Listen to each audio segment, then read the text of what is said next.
so I just wanted to jump on and talk about the lesser known lots of Zodiacal releasing. We spend a lot of time, especially this time of the year. My New Year's Warrior package, I've been doing a lot of Zodiacal releasing, looking at the lots of arrows, fortune, and spirit. And those lots are important, don't get me wrong. That's our, periods and timing cycles and shifts related to relationships, our desires, our jobs, our circumstances in life, especially our resources. And of course, our spiritual path, our health, our physical well-being. So these lots are important, but there are equally important lots that I don't think get enough attention. And I consider it dark astrology. A couple of months ago, I did a presentation on death transits in astrology that got mixed reviews. It was a very good presentation, but some people feel it's very taboo to look at these passage transits. I don't. I think awareness is preparedness. Life is about planning. If you know shit is coming, get in front of it, right? Try to reroute it, redirect it, hide in your bedroom, do something, right? That's why these timing structures exist. They are planning tools. Anyway, I want to talk about three lots in particular: the lots of death, necessity, and nemesis. So I want to break down what those lots are because, it is something that I do for people. I do ZR charting and I look at those lots and I give people time frames. I give them peak dates, culmination periods, completion periods, and loosening periods so that they can plan accordingly, right? I think it's important. It's a tool. Why aren't we using it, you guys? We should be using. Okay, so let's talk about the lot of death. And I made notes here so I can make sure I'm very specifically differentiating these lots for you. So when we talk about the lot of death, we're talking about Saturn and Mars activation periods. We are talking about Scorpio themes, right? The lot of death isn't always physical death. Sometimes it can be illness, it can be injuries, it can be accidents, but it is endings, and it's usually cold endings, right? It's severance, it's conclusions. It's loss. It can be confinement, like prison sentences. It could be, it usually is like karmic harsh lessons. So when we look at the lot of death, we're talking about exile, violent events, because Mars is there and it's an activator. Don't forget that. We're talking about suffering. We're talking about grief. So there is loss involved here. And sometimes it is loss of freedom. So if somebody is going through a court situation, sometimes I will look at their lot of death to see, is there some Eight of Swords activity in there or not, right? Are there some Tower moments connected to the Eight of Swords or not? You can find that in the lot of death. So let's talk about the lot of necessity. Okay, so when we talk about the lot of necessity, we are talking about Saturn again, but we're also talking about Mercury. That's an activation. And, you see this a lot in night charts, the Mercury aspects. But, necessity is also constraint, it's limitations.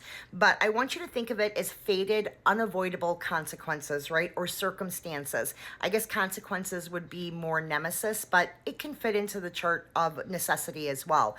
So think of it as duties, struggles related to these duties, compulsive entanglements. I always forget to mention that. So that's why I take notes, you guys.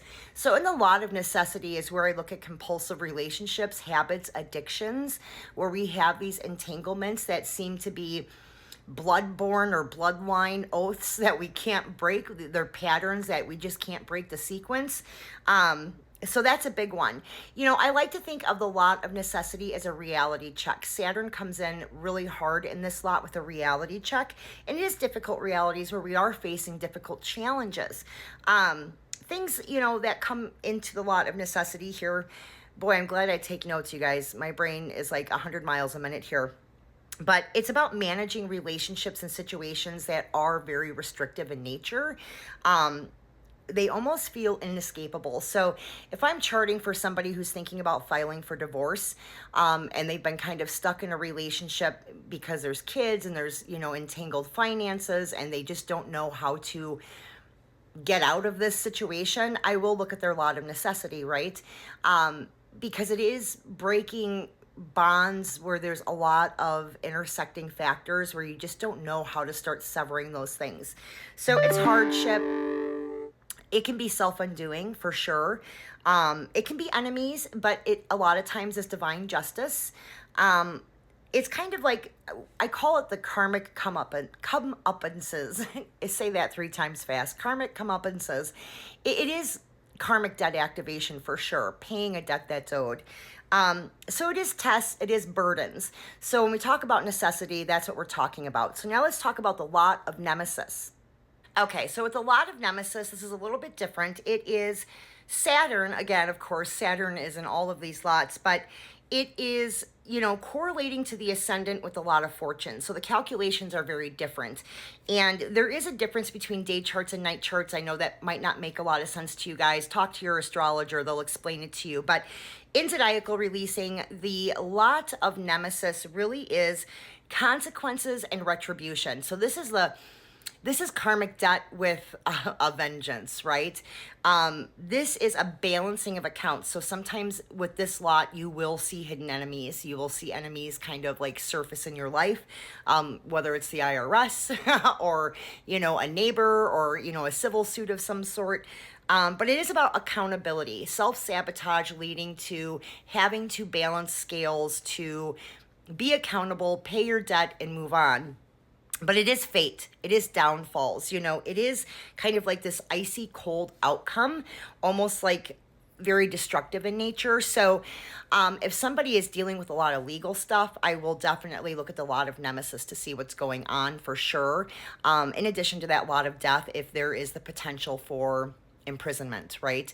So, these are lots that we can use. These give us exact dates, timing periods of shifts and cycles. Again, where there's peak activity, where there is loosening activity, where there is culminating and completion cycles happening. So, I love using these lots. I think that everybody should be using them to help plan. It's a planning tool, but check it out. If you have questions, do not hesitate to reach out to me. And other than that, you guys stay magical.